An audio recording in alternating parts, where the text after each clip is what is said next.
We are with David Burrows, President and Chief Investment Strategist, Barometer Capital Management. And as mentioned, we're going to get his top picks for 2024. And every time you join us, you give us some great flavors of stocks that you're thinking about. There are a few names I've noticed that we've discussed in the past that you share with our producer.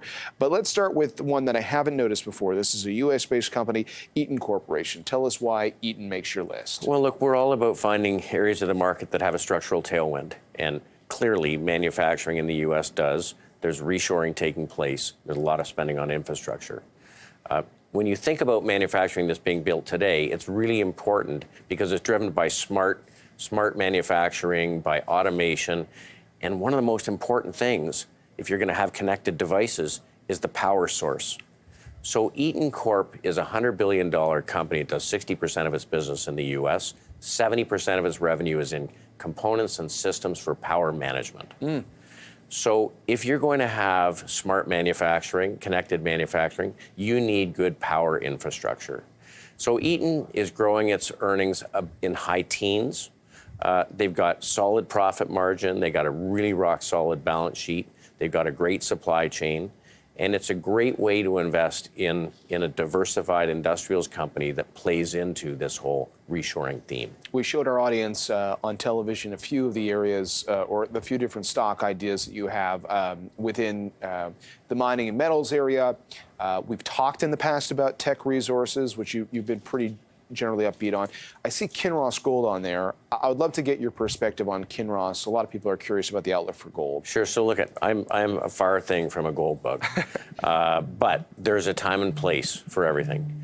If you look at the price of gold, it was in a very long bear market, came up and made highs, consolidated over the last couple of years, and really right now looks as though it's in the process of breaking out. Now, I care about which companies within a group are behaving better than the rest. Kinross is a company that has a diversified geographical footprint, so there's not major geographic risk. They got about 25 million ounces of gold, about 35 million ounces of silver. It pays a nice yield to investors. They bumped their dividend over the last year substantially. It's a cash flow generator. This is a great way to play it. And from a relative strength perspective, relative to the rest of the sector, it's one of the better performing names, along with Agnico Eagle and maybe Alamos Gold. All three look quite attractive. Meanwhile, we mentioned earlier in the program that financials have been finding their groove. You have long talked to us in the U.S. about how you like J.P. Morgan, for example, but I saw on your list today Fairfax Financial, which pretty big company with a lot of exposure in various areas, but it's had some decent momentum, I guess, over the last 12 months. Well, so look, property casualty within financials has really been the star, right? And they're been a big beneficiary from hardening of policy, but at the same time, it's a beneficiary of rising rates. When you're buying an insurance company, you're buying their ability to manage the float, and Prem Watsa and his group have done a great job of making investments with the float over time. Now, we own Progressive, and we own Fairfax, we own Berkshire.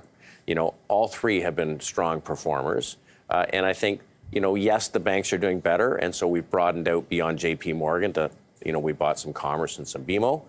But I think that the insurance sector really has been the star for financials. Especially if you're thinking about those other things too, like some of the shareholder-friendly stuff that can come. Yeah, and if the market is going to behave better, they're big beneficiaries in their investment portfolio. David, it's always a pleasure to have you with us. We've appreciated these conversations this year. Thanks very much once again for giving us some good insight. Thanks for having me. David Burrows of Barometer Capital joining us as part of our opening bell coverage. Time now for notable calls.